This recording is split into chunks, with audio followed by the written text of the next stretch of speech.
the whacked out news. People breaking the law. Ha ha, fighting in the nude. Ha, drunk people pooping in the street. Ha ha, it's the whacked out news. Huh, so many people on meth. Ow! Talk about a dude that loves his prime rib. So much so he will throw down and fight for it if you try to keep him from it. Talking about 52-year-old Mark Rower. He was at a wedding at Boca Lago Country Club in Boca Raton last Saturday. Oh, Boca Lago. And he was anticipating and salivating over the prime rib he saw in that line ahead of him. He could not wait. Well, a problem happened because a man in front of him allowed his young daughter and another girl to join him in line. And Mark said, "Oh, no, you do not. I am trying to get to that prime rib, my friend. No one is going to keep me from it." He became so enraged about them cutting him in line. He starts shouting at this guy who's just ignoring him. But old Mark doesn't stop there. He walks over to the man and he hit him on the head with a plate. Oh, Lord.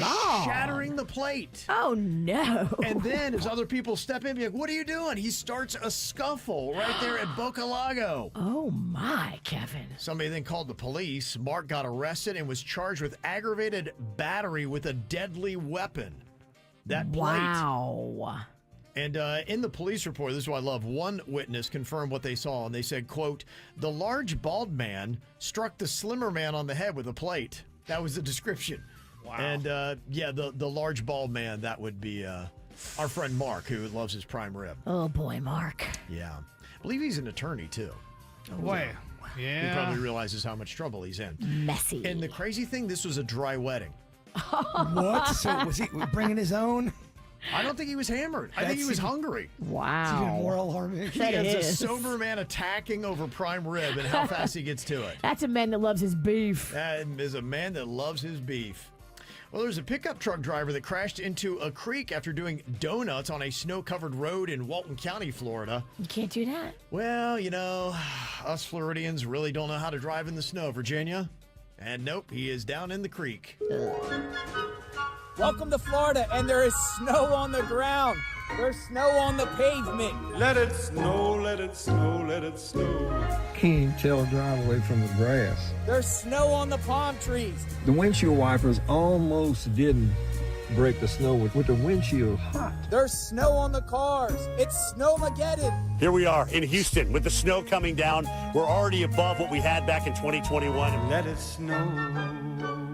And it's not even heavy and wet. It's fluffy. Oh boy, the freak out continues. Well, if it's not snow that we're not dealing with here in South Florida, we're dealing with our very expensive boats getting their masts ripped off. I don't know if you happen to see this video, but this is pretty crazy. It happened in Pompano Beach. I would love to know the end result of this, but you ever seen one of those huge old sailboats, Virginia? Yeah. With the mast that goes really high. Yeah, they were trying to get through. The drawbridge was up, but I don't know why the drawbridge operator had it going down, and it caught the mast. Oh. And you ever wonder what happens when you do that? It'll probably rip it right off. Rips it right off.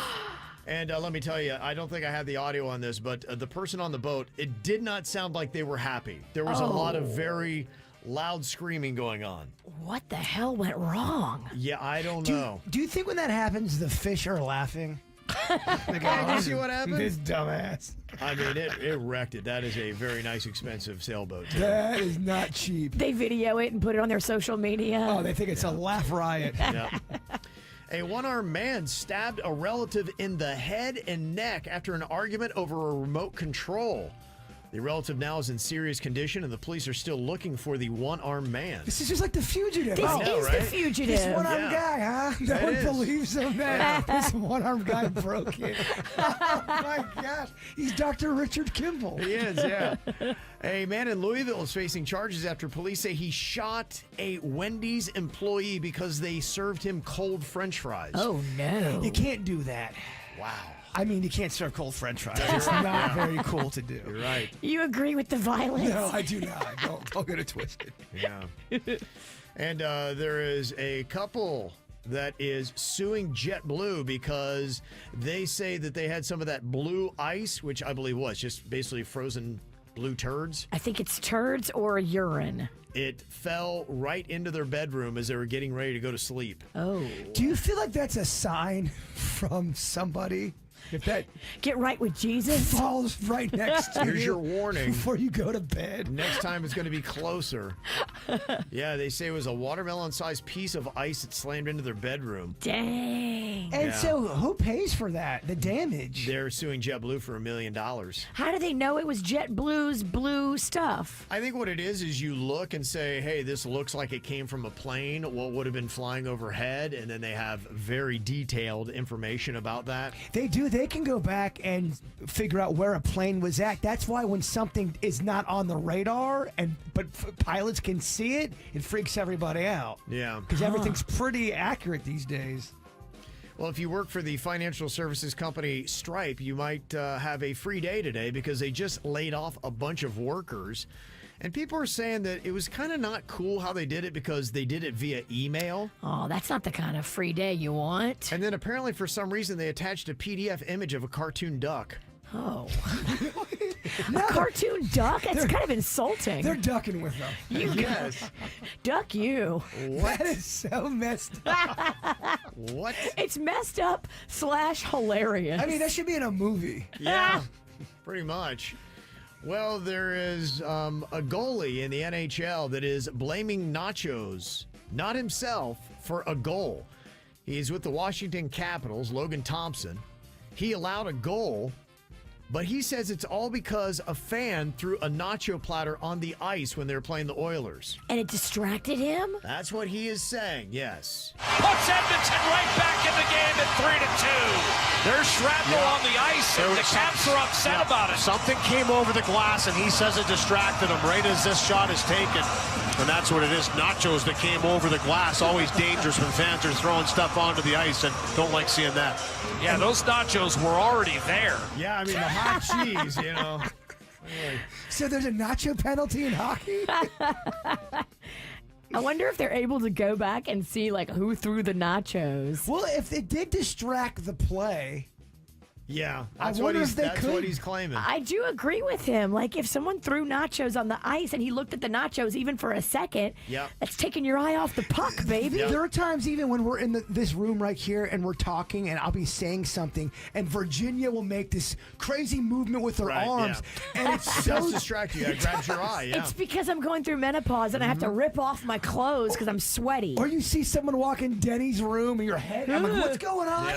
I get so flustered. Because you're always just waiting for the sniper. So I can see nachos on the ice. That would be tough. Yeah, that's right. I mean, it could happen anywhere, anytime. You cannot take your eye off the ball or the contestant like Ryan Seacrest did.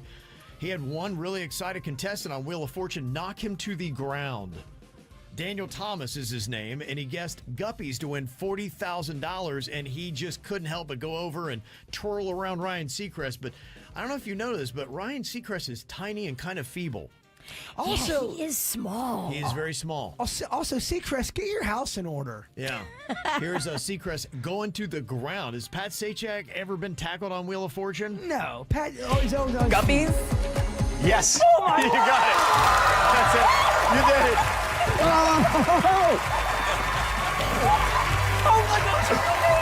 No, I'm good. I'm good. Get over here.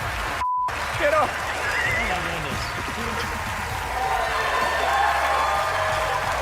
This ain't your grandpa's Wheel of Fortune. I know. I want my grandpa's Wheel of Fortune back. I mean, you're tackling the host and there's profanity involved. How do we know that wasn't set up? And we don't know that. Look, they need people to talk about the new host, Ryan Seacrest.